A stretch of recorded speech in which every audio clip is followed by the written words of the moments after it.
And now for our final shape, in this case, an asana, to conclude this shoulder progression series. And for this, we'll need a clean, comfortable space to lie on the ground. Of course, again, that could be your yoga mat, that could be a carpet, that could be a towel.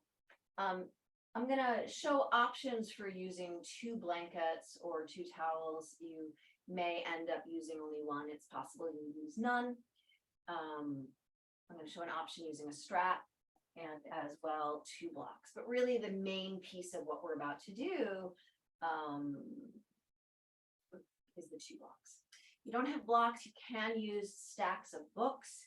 That can work. I've done that before. Where possible, blocks are better. So if you're going to use a scarf instead of a strap, you're just going to tie it when the time comes. But if you have a yoga strap, you are going to strap your yoga strap such that you make a hoop, and a hoop that could slide up over your legs to hold the thighs together. I'm not going to do that action, the strapping of the thighs, just yet. I'm just going to have my hoop at the ready. I'm going to demonstrate this pose with medium height block for the back of the skull to rest the back of the skull against, and lowest height block to support the upper back between the shoulder blades. But if you know this exercise, sometimes called supported fish pose, and you prefer to do higher height blocks, go for it. I'm just not going to demo it. Okay. So you're going to have one block that's at the back door of the heart, and you might have it wide left to right, and you might have it long top to bottom. In my experience, those of us with shorter torsos tend not to love it long top to bottom. I think it reaches too far up and too far down, but try it and decide for yourself if you so wish. But I'm going to demonstrate it as wide side to side, as that's what's most comfortable for my body. So I have one block wide side to side on the ground. That will be for my upper back. I have another block wide side to side for the back of my skull. If when you lie back over these, the edges feel too pokey for your body, some people really enjoy putting a blanket over them for additional padding. That's an option for you. Or if just in looking at that, you imagine you would like that, or you know you would like that, you might go ahead and do that now.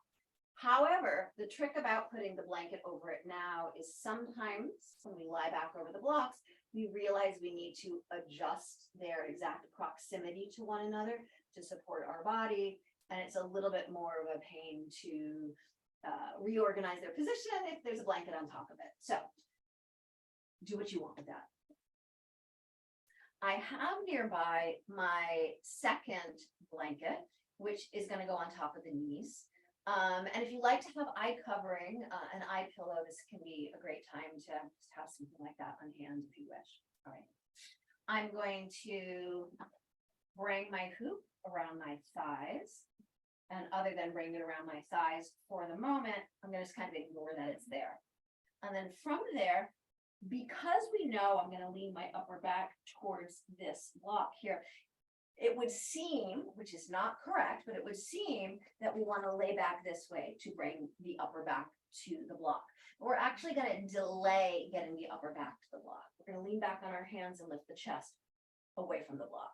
Come back onto our forearms and elbows, lift the upper back away from the chest. And we want that lift of chest to the degree that we can maintain it, even as we now lie the upper back, wriggling shoulder blades down, back body against the block. Taking a moment to adjust the block under the skull so that the face bows into the heart. When I'm teaching a group class, inevitably, the most questions I will get will always be about the placement of the block in the upper back.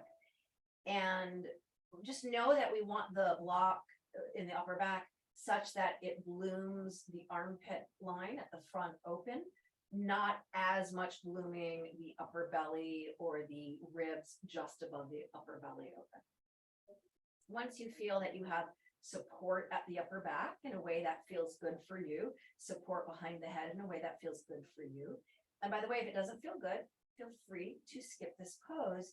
You could always simply lie on your back, sometime with your eyes closed, breathing, pillow under your head.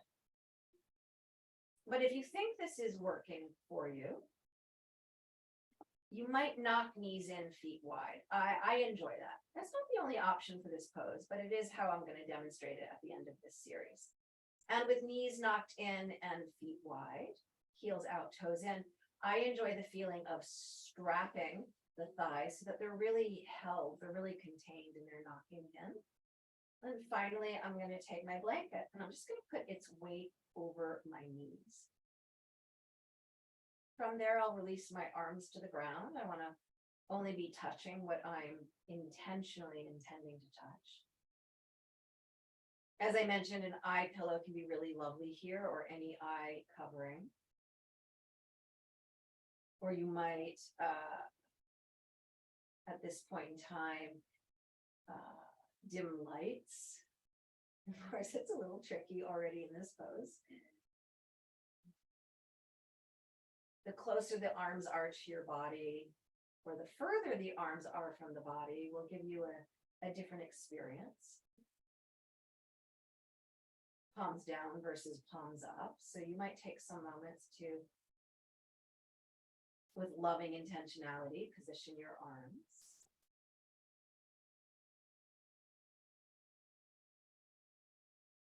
And then, much as we did at the beginning of class, when we lay on our back with our legs over a chair, and give yourself a moment to settle into the earth.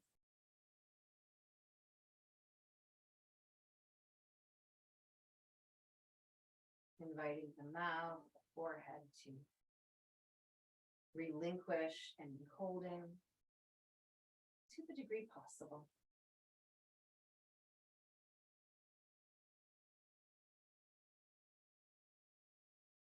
Toes relax, fingers let go.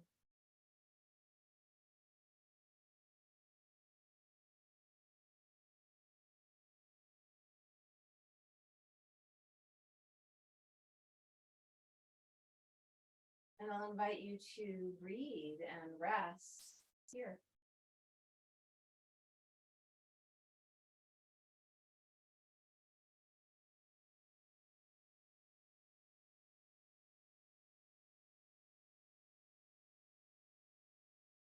And as you rest and breathe here, I'll be here breathing with you.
Resting as you are and breathing as you are.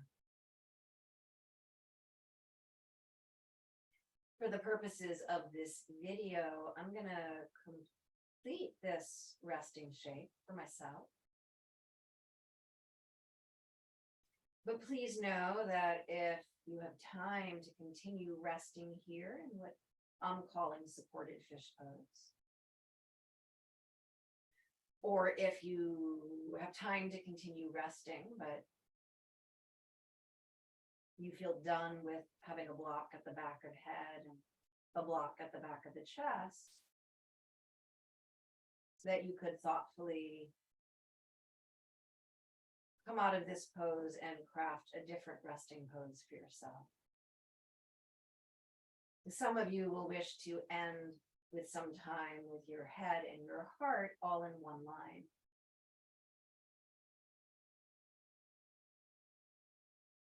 So, you're welcome to stay as you are, even as I begin to come out.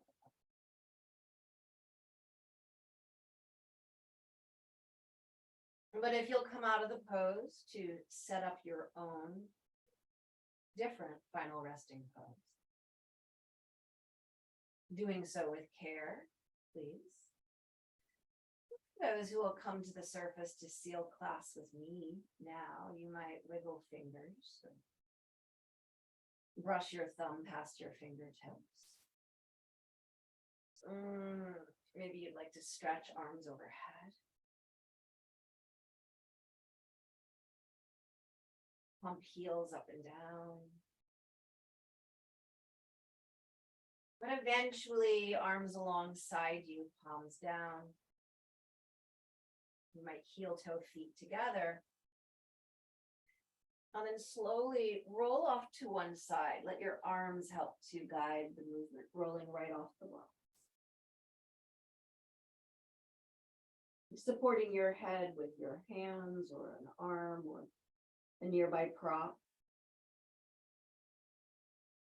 Lying on the earth on your side for a moment, if that can feel okay. Just a moment to integrate the space between resting pose and the next thing. If indeed your next thing is another resting pose that you'll set up for yourself, take your time to organize props and body for what might be head and heart in one line or seated meditation. Or otherwise, if you'll seal class with me, taking your strap off.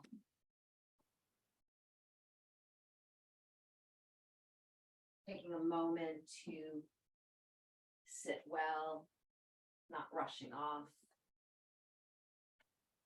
Ending the practice with the same care, same attention we entered it with. And coming to sit for the end of your practice, you could sit in a chair. You could sit with your back against a wall or the couch. You could sit up on a cushion on some blocks.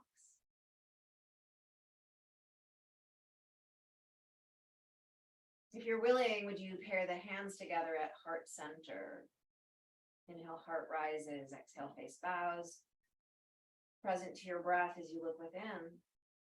Thanking yourself for making time to practice yoga and for being you. And knowing that from my heart to yours, I thank you for those things too. May we all learn to live like the lotus at home in these muddy waters. Perhaps sealing your practice today with a single breath where you are, or if you so choose, you might bow to the lap, you might bow to the earth, sealing your practice today.